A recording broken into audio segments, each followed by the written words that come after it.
Hi, my name is Pamela Coons, Associate Professor of Medicine in the Division of Oncology at Yale School of Medicine and Yale Cancer Center. I'm excited to announce ASCO's new open access journal, JCO Oncology Advances. As the inaugural editor-in-chief, I hope to support JCO Oncology Advances to become the premier platform to bridge the gap between accessible scientific research and clinical care. Stay tuned for more information, including new article types, at ascopubs.org/JCO Oncology Advances. We look forward to seeing your submissions in spring of 2024.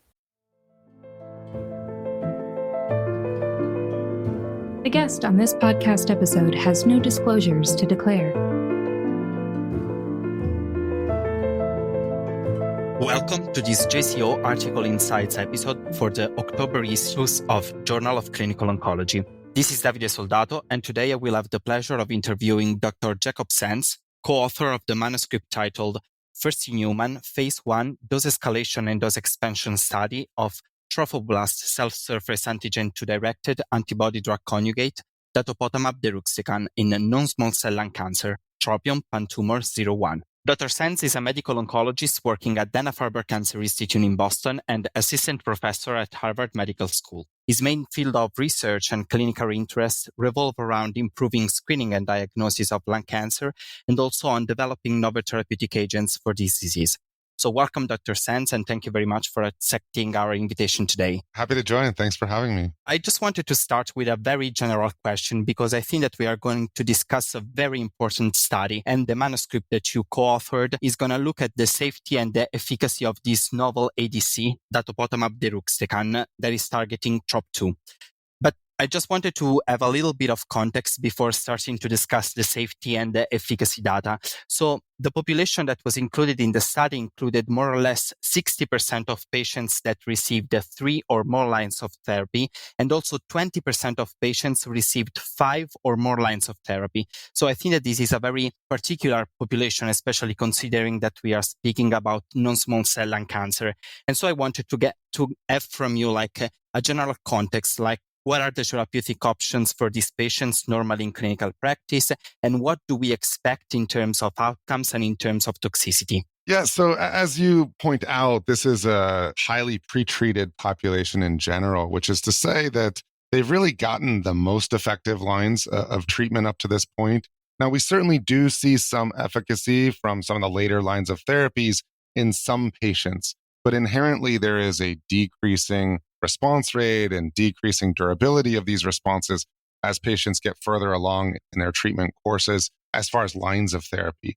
So it's generally considered to be a challenging clinical scenario, which is part of what makes the data that we're going to discuss, I think, so meaningful. Yeah, I think that especially if we look at the population that was included first, I think that the very particular thing is that included both oncogene addicted and non-oncogene addicted patients.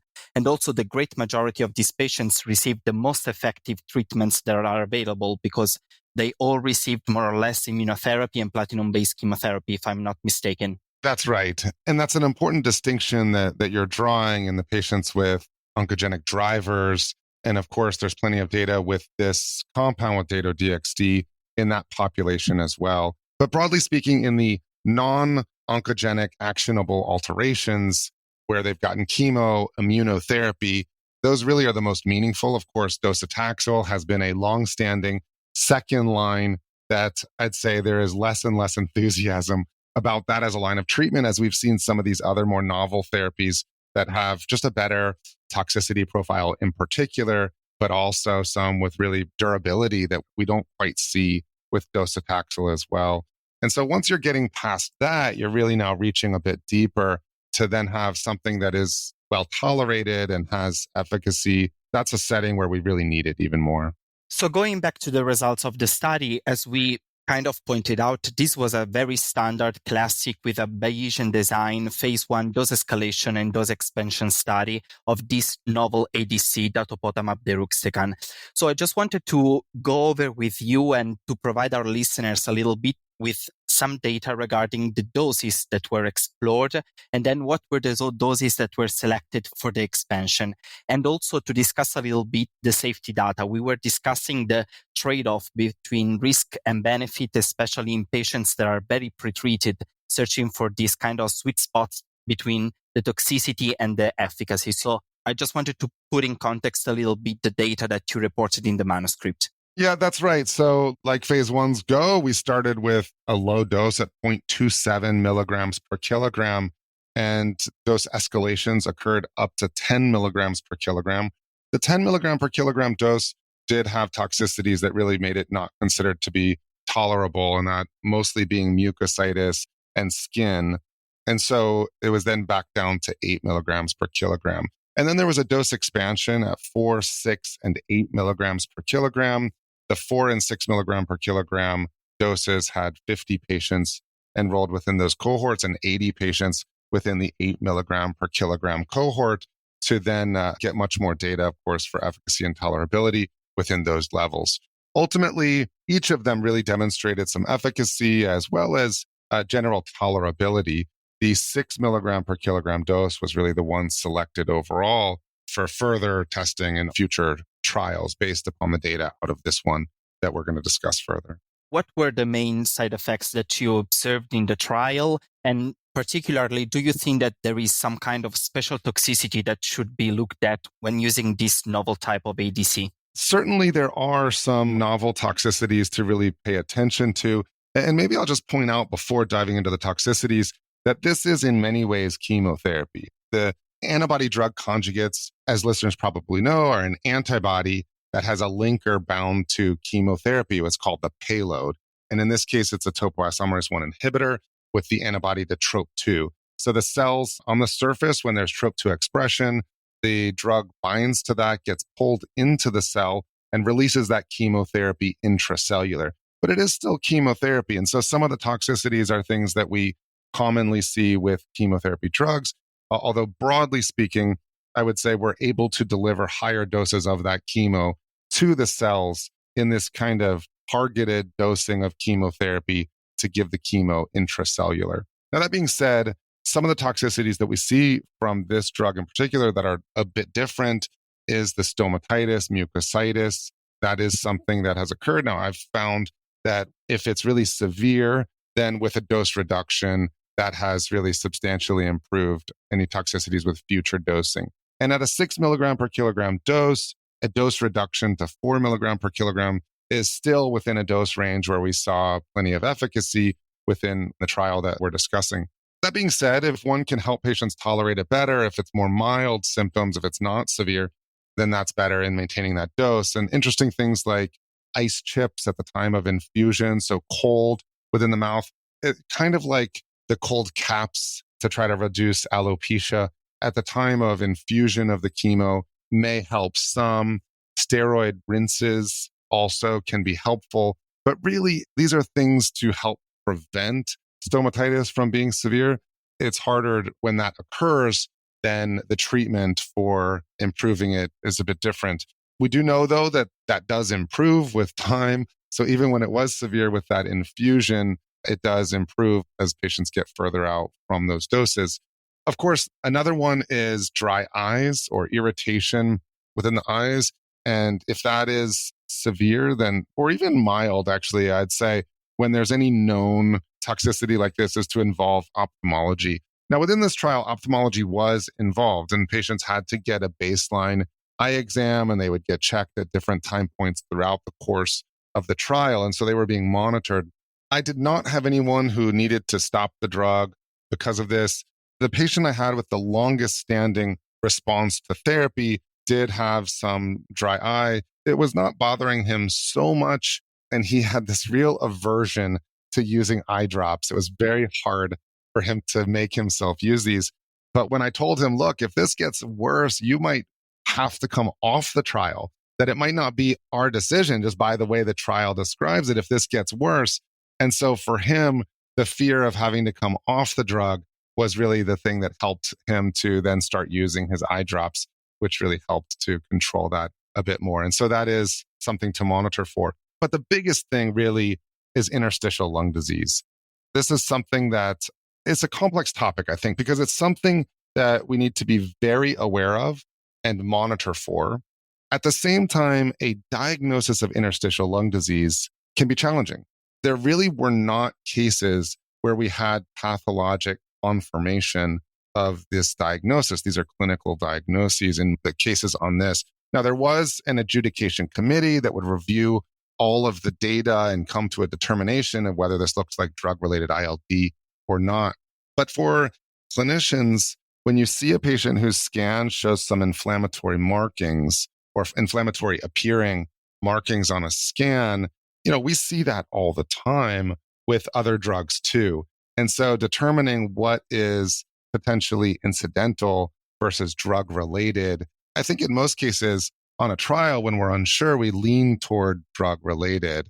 And in some cases, there are reported out severe cases of drug-related ILD. I think the really difficult thing that I'd want people to take away from all of this, though, the bottom line is, yes, we need to be very aware of the potential for drug-related ILD, while at the same time, we need to not reflex, just call things drug-related ILD, and really make sure that we're doing a workup when feasible, rather than just that bottom line conclusion.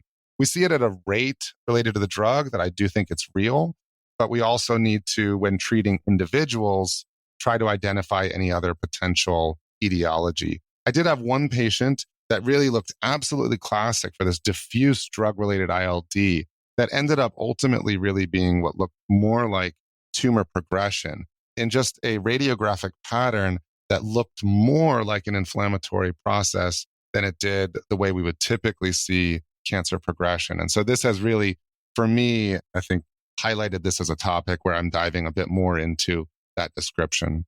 Yes, and I also think that in the population of lung cancer patients, as you were saying, this is even more complicated because frequently these are patients who had a history of smoking, who can have concomitant infections where progression is easier in the lung. If I think, for example, of other ADC that have already been tested, for example, in breast cancer, it might be far easier to detect and to adjudicate an ILD to the drug that we are using compared to what could be, for example, for lung cancer patient.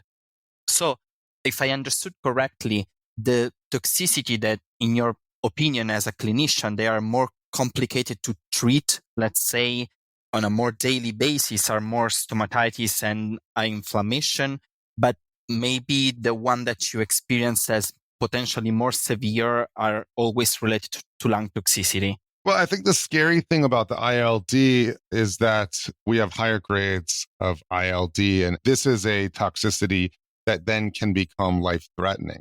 When we see a grade 1 or a grade 2 ILD reported in numbers where we see, okay, this looks like it's really happening, and then see some really higher grade toxicities, I think the concern amongst clinicians then is if they're seeing lower grade, which of those can potentially progress to those higher grade, which then becomes life-threatening toxicities.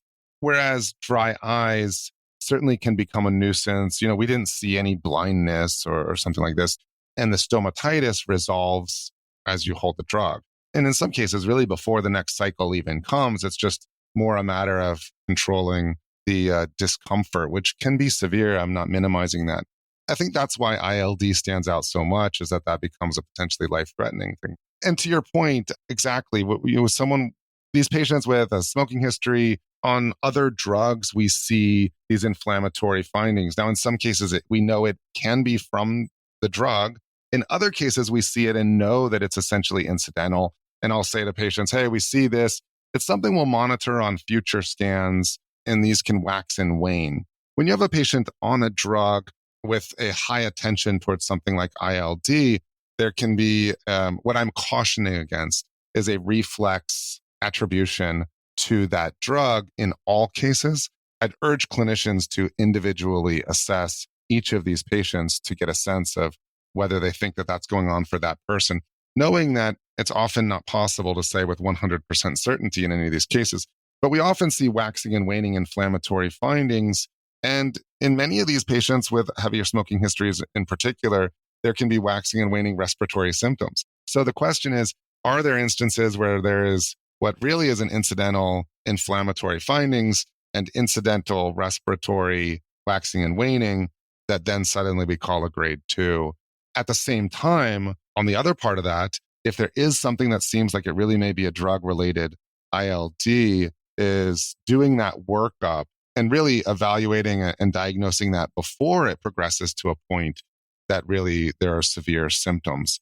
And it's kind of trying to do both of those things on the opposite ends of the spectrum that I'm speaking toward at the same time. Just on a personal note, do you think that as we continue the development of these drugs that are associated potentially with lung toxicity, do you think that we also need to pay attention to the drugs that were immediately previously received by the patients? What I mean is, do you have the feeling that the previous treatment could potentially impact on the risk of developing this type of toxicity in the lung? I don't know that we yet have data to draw any real conclusions around that, but you raise an important question within this and what potential toxicities could be related to prior treatments or synergy across those. Of course, we see inflammatory findings within the lungs and pneumonitis with prior immune-related therapies, and that it would be a good prompt to the question you're asking. And that in particular,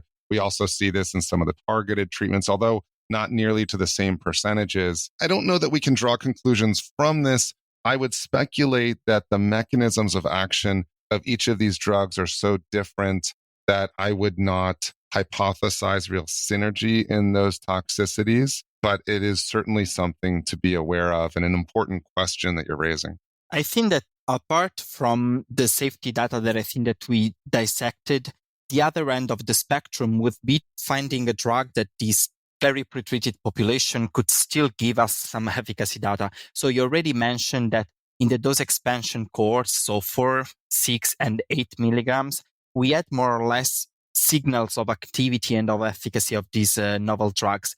So the therapeutic option, as you were mentioning, are potentially docetaxel or other type of monochemotherapy, but we know that the objective response rate is not that high and that progression-free survival is not that long with this type of drugs. And potentially the safety profile could also be complicated in patients that are also pre-treated.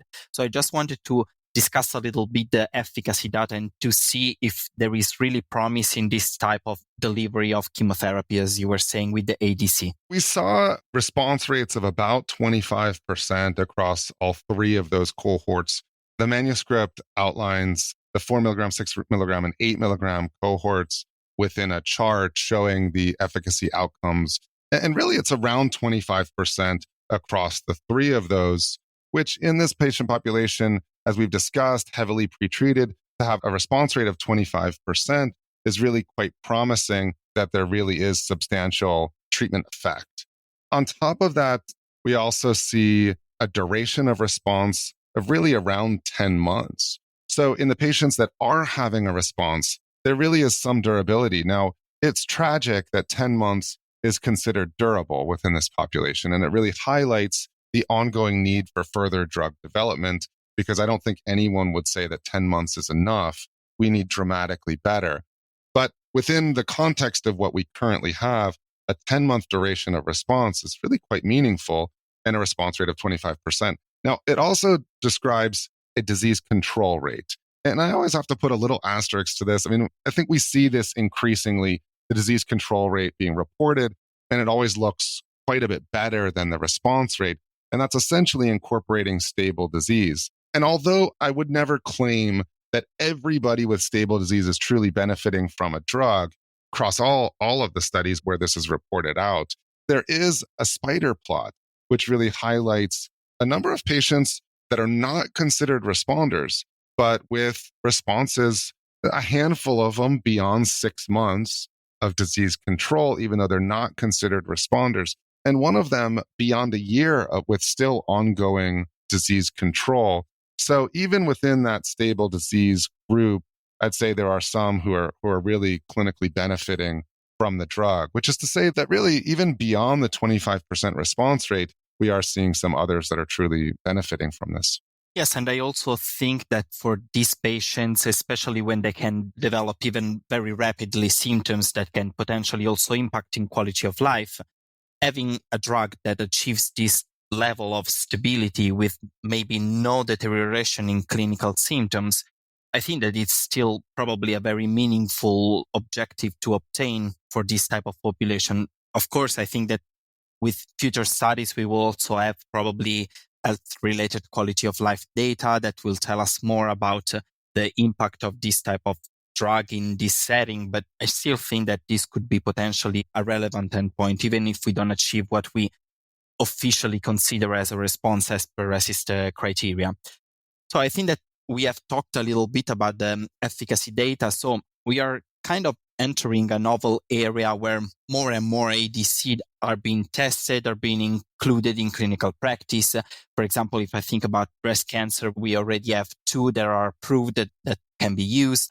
The same in bladder cancer. So as you participated in this phase 1 trial, I just wanted to have your opinion if you think that in the future we are going to evolve completely towards this type of delivery of chemotherapy using what we call now smart drugs in terms of delivery of these cytotoxic agents.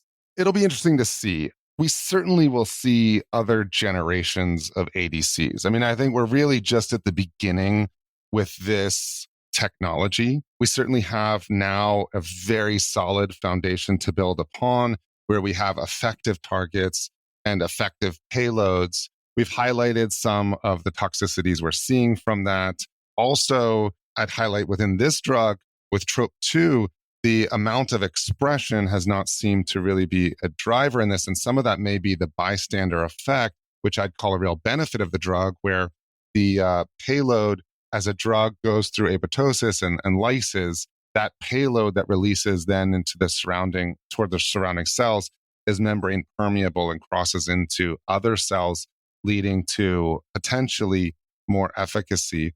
That technology in itself, I'd say, is something that we may see incorporated further into next generations of ADCs, whether there can be improvements in preventing toxic drug in other sites, like the stomatitis, for example, with newer generations that evolve from this. We'll see. I don't know that I would anticipate all chemotherapy ultimately going through ADC technology, but I certainly believe that this is the beginning of what I would call a whole new class. But would future cytotoxic treatment happen more so through ADC than just broad circulating payloads, if we can call it that? And I certainly think we'll see a lot more development like that. But, we may see other ways of developing the cytotoxic drugs in other forms of delivery as well. It'll be exciting to see as we go forward. I also think that one of the major challenges that we probably will have to deal with in probably not so long is also the sequencing of this type of agents. We are starting to have, as I was saying, accumulating data regarding the efficacy of these drugs. And some of them, they share either the same payload or they target the same antigen on the cell. And so do you think that we will need, as a new line of research, to really go into the field of cross-resistance when we are using and trying to sequencing this type of novel agents? We're seeing that across various tumor types. I mean, to stick with lung in particular and small cell lung cancer, we've seen DLL3 really be a demonstrated target for small cell lung cancer. And now we have a handful of drugs being developed that target DLL3. How would we potentially utilize those drugs in what orders and which ones over others is going to be an area for discussion, much like the area you're raising here, where we see TROP-2 directed treatments. And so which one would you choose, on top of the fact that there are other targets? In this case, we're talking about TROP-2, but of course there's HER3 that we've seen. And especially when we're talking about an EGFR population, EGFR mutation population, we've seen good efficacy with this TROP-2 antibody-drug conjugate as well as the HER3. And so how would we order those? And they both are using the same payload. If we're talking about both of the Deruxtecan compounds, this is going to take some sorting out. I think with time, it'll be tough. I don't know if we'll end up seeing head-to-head studies in this, or if this is going to end up being shaped more by expert committees and their descriptions. But I imagine we'll see some heterogeneity in the treatment pathways at different centers, just based upon preferences and familiarity with these different drugs. of course, assuming that they all end up ultimately being approved, and then that efficacy and tolerability that we're seeing continues to pan out in future trials. So we were mentioning before that there is a very big line of development for this novel ADC. And I think that there are also some trials that are exploring the role of Dato-DXd, so Datopotamab Deruxtecan, in lines where patients have received less therapy or in combination with other agents. So I wanted to ask you if you could give us some insights regarding the ongoing trials, if you know about them, and also what do you think could be the area of unmet need where this drug could potentially give the most effect? It'll be interesting to see in the first line setting, we have TROPION-Lung07 and TROPION-Lung08. These are studies with PD-L1 expression of less than 50% or greater than or equal to 50%. The greater than or equal to 50% being plus pembrolizumab versus pembrolizumab alone. The less than 50% essentially being an incorporation with or instead of chemotherapy, along with the platinum-based therapy plus pembro. And so that one is a more complicated 3-arm study. Now, essentially what this is looking at is incorporating this antibody-drug conjugate in place of chemotherapy for potential tolerability when given concurrently with the platinum and pembro.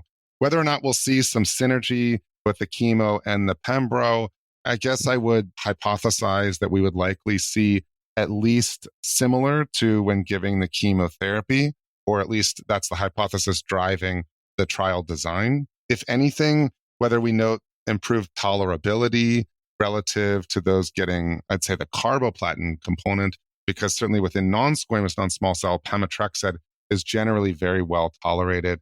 And so that's a bit tougher to beat out from a toxicity standpoint. I think the trials are really designed based upon the efficacy that we've seen from this trial you're pointing out. I think by the time that this podcast is heard, we'll have the data from TROPION-Lung01 that'll be reported out as well in the second line setting versus docetaxel as that data is near release.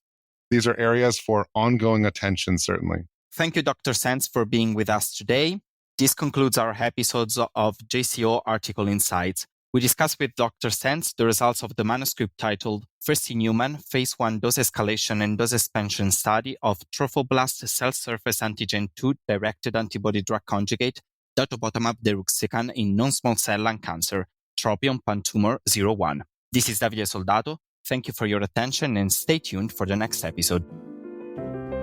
The purpose of this podcast is to educate and to inform. This is not a substitute for professional medical care and is not intended for use in the diagnosis or treatment of individual conditions. Guests on this podcast express their own opinions, experience, and conclusions. Guest statements on the podcast do not express the opinions of ASCO. The mention of any product, service, organization, activity, or therapy should not be construed as an ASCO endorsement.